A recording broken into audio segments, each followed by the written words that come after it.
Bueno, hola, ¿qué tal? A veces cuando nos preguntamos qué es la educación, tendemos a pensar que la educación es la transmisión de contenidos o replicar fórmulas o seguir un proceso determinado, pero ¿y si realmente educar es algo mucho más profundo? Bueno, Brailovsky sostiene que la pedagogía, que le da esa profundidad a la educación, sostiene que la pedagogía la compara, hace una cierta comparación con la filosofía. Y al igual que la filosofía es la madre, se dice que es la madre de todas las ciencias, sostiene que la pedagogía es la madre de todas las ciencias y disciplinas de la educación. Pero vamos a profundizar un poco en esto. ¿Qué es lo que realmente eso significa? Bueno, la filosofía se cuestiona el porqué de las ciencias y las disciplinas. ¿Cuál es el objetivo que se quiere lograr con esto? Y bueno, y la pedagogía también se cuestiona, hace esas preguntas de por qué y el para qué de las ciencias de la educación. Reflexionar como docentes estas preguntas nos ayuda a pensar la vida educativa de una manera más distinta, más abierta, más reflexiva. El objeto de estudio de la pedagogía son las prácticas educativas. La pedagogía no solo estudia lo que se enseña y se aprende, sino que también reflexiona y hace una fuerte crítica en lo que nosotros hacemos para educar. Nosotros me refiero a los docentes. El método que utiliza la pedagogía para estudiar estas prácticas educativas son justamente las prácticas. Capaz esta definición suena un poco repetitiva y confusa, pero justamente las prácticas, al igual que la pedagogía, no es algo neutro, no es algo cerrado y no hay solo una forma presente en la realidad, digamos. Por eso, el método de estudio de esas prácticas tiene que ser flexible, reflexivo, abierto, y no puede presentar solo una fórmula para todos los individuos. Puedo remarcar dos objetivos claros que tiene la pedagogía. El primero de ellos es la construcción de docentes reflexivos y abiertos y capaces de cambiar la realidad educativa. Y además, para complementar eso, el objetivo de la pedagogía es también cambiar las realidades educativas que se pueden presentar. Hablar sobre la práctica educativa nos lleva inevitablemente a plantearnos: ¿a qué nos referimos cuando hablamos de educación? La educación es un fenómeno social que se presenta cuando una determinada sociedad busca transmitir valores, costumbres, ciertas formas de comunicación a otros miembros que no los tienen aplicados en su vida, en su identidad, digamos. Lo que significa que educación o educar no es lo mismo que escolarización o escuela. ¿Por qué es importante hacer estas divisiones? Bueno, porque normalmente se tiende a pensar que la educación solo se presenta en la escuela, ¿no? Capaz porque es algo más formal, ¿no? Amplio. La educación se puede presentar en muchos diferentes factores, en diferentes situaciones y vivencias. Por ejemplo, en la calle, en tu casa, con tu familia, con tus amigos, a través de los medios de comunicación, música, películas y a seguir. Por eso la escuela es solo uno de los tantos medios donde se pueden presentar la educación. Ahora bien, si entendemos que educar es la transmisión de ideas, valores, pensamientos, queda en claro que educar es una acción de poder, ya que el poder es una fuerza presente en lo cotidiano, en lo social. El poder significa influir en el otro, en cómo piensa, en sus valores. Y educar implica influir en otros, en sus ideas, conductas y decisiones. El poder puede usarse de manera autoritaria o democrática, pero siempre está presente. Y ahí es donde entra la direccionalidad. Educar siempre tiene un objetivo, no es algo neutral, tiene una intención y tiene un rumbo. Por eso que la educación es poder con dirección, ya que se transmite ciertos conocimientos con un objetivo particular, específico. Si entendemos que educar es influir y formar ciudadanos para la sociedad, nos lleva a un concepto más profundo de pensar ¿Cómo aprendemos para vivir en sociedad? Acá es donde entra el concepto de socialización. La socialización es el proceso en el que aprendemos a convivir y a vivir en sociedad. Queda claro que la socialización y la educación se complementan, ya que ambas son necesarias para formar una definición efectiva de educación. Esta mirada amplia, abarcando estos dos conceptos, los sociólogos marcan dos momentos importantes de la socialización: la socialización primaria y la socialización secundaria. La socialización primaria se da en los primeros años de vida, ocurre en la infancia, es profunda y difícil de cambiar, ya que influyen mucho las emociones. Se construye en entornos más cercanos, como con la familia o algún responsable que nos cuide. Esta socialización es profunda y difícil de cambiar, ya que está muy conectada con nuestras emociones y nuestros vínculos. Ahí es cuando aprendemos a hablar, a comportarnos, a diferenciar qué está bien, qué está mal. Los aprendizajes quedan muy marcados y se van a ver reflejados en la forma que tenemos en comunicarnos en la segunda fase, que es la socialización secundaria. Bueno, esta socialización secundaria ocurre cuando empezamos a transitar en las diferentes instituciones, como son la escuela, los trabajos, entre tantas. Aprendemos a actuar según los distintos roles sociales que nos toquen, ¿no? Como un alumno, un trabajador. El aprendizaje no es tan emocional, sino que es más como comportamiento, seguir normas y cumplir tu rol en la sociedad.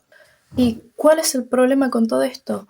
Bueno, que a veces la forma que tenemos en cómo nos comportamos en la segunda fase de la socialización puede ser chocante si el aprendizaje es distinto a lo que esperan de nosotros. Por ejemplo, si a vos te enseñaron a hablar sin permiso, o cuando vos quieras, el día que tengas que ir a la escuela y tengas que levantar la mano para hablar, puede haber un cierto choque entre lo que aprendiste y y cómo te tenés que comportar. ¿Y por qué es importante entender esto? Bueno, porque como docentes nosotros no enseñamos a personas vacías, que lo podemos inculcar cómo tiene que ser el niño o el adolescente o sea quien sea, ya que ya viene con sus respectivos aprendizajes previos, sus costumbres, sus formas de ver el mundo, su cultura. Por eso la educación tiene que ser flexible e igual para todos, que todos tengan las condiciones de recibir una escolarización efectiva. Y es ahí donde entra el derecho a la educación, ya que estos procesos deben ser dados en condiciones de igualdad. Ahora bien, como anteriormente dijimos, el derecho a la educación no se remite solo a poder ir a la escuela o que te den permiso a ir a la escuela, sino que esa escuela se comprometa a que vos aprendas, que vos puedas ingresar, que te puedas desarrollar y que puedas terminar exitosamente la carrera, tus estudios. Entonces, ese derecho implica que la educación sea inclusiva, que sea flexible y respetuosa con los demás. No alcanza con que todos estén en el aula, sino que además todos puedan recibir una educación de calidad y se reconozcan sus diferencias y se valoren y se celebren. Pero realmente el derecho a la educación siempre fue como hoy lo conocemos. La respuesta es no, ya que el derecho es una construcción social. ¿A qué nos referimos cuando decimos que la educación es una construcción social? Bueno, por eso mismo, porque no siempre fue de esta manera que nosotros la conocemos ahora.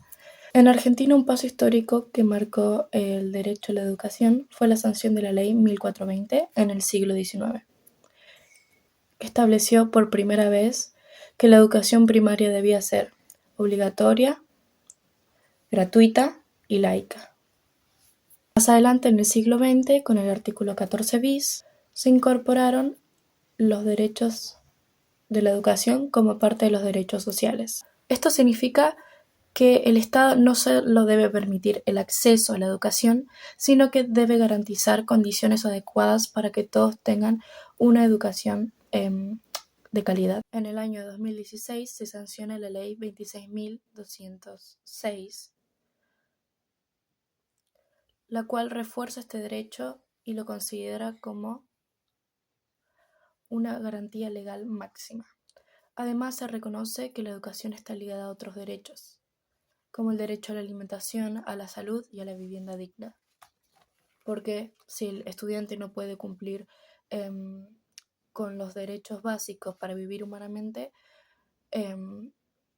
escolarizarse se vuelve muy complicado.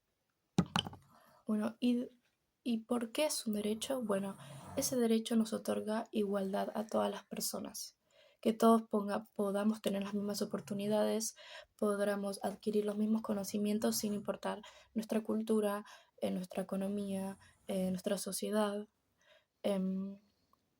Por eso es importante no solo decir que es un derecho, sino actuar, dar herramientas para que ese derecho se pueda ejercer.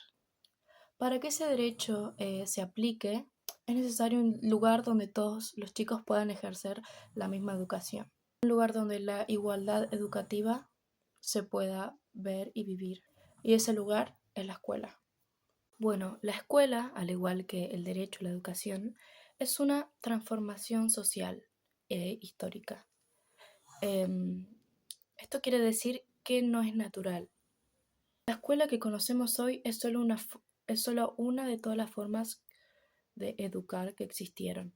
Entonces, si entendemos que la escuela fue construida, podemos comprender que podemos cambiarla y mejorarla para hacerla más justa, más inclusiva y amoldarla a lo que la sociedad actual necesita.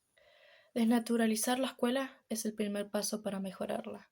Como es una transformación social, me parece elocuente revisar cuándo fue la transformación y se empezó a crear el sistema de educación que ahora conocemos.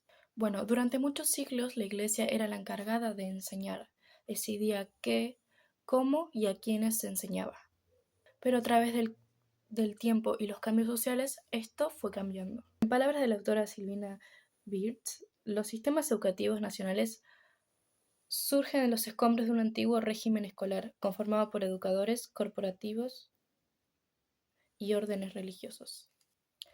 Uno de los momentos claves en esta transición de la Iglesia al Estado tiene un rol muy importante la Revolución Francesa, ya que es el momento donde la burguesía toma el control, se empieza a expandir y ahí surgen ideas de libertad, de igualdad, de fraternidad.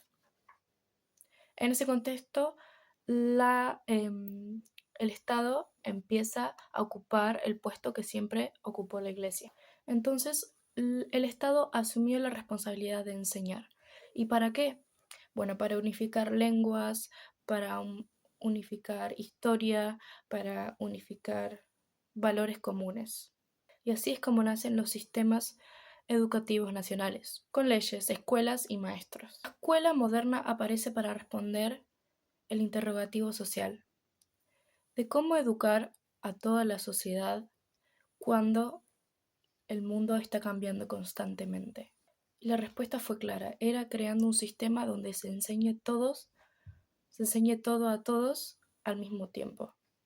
Pero este nuevo sistema escolar no solo construyó escuelas, sino que construyó otra forma de ver a los niños. Es en ese momento donde surge la concepción de la infancia, ya que la infancia, al igual que la de la escuela y los derechos, es una construcción social, no es natural, ya que anteriormente al niño se lo concebía como un trabajador más. Esto empezó a cambiar en el siglo XVIII, bueno, con las transformaciones sociales que hubo en esa época justamente. Entonces al niño se lo empezó a considerar como un sujeto incompleto, lo que significa que necesita ser formado, educado y guiado. Desde la concepción de que el niño necesita una educación, se lo posiciona en el rol del alumno, se lo integra a ese sistema educativo y se lo saca del trabajo, de la calle, y se lo coloca frente a pizarrones, frente a maestros, frente a cuadernos y frente a normas educativas.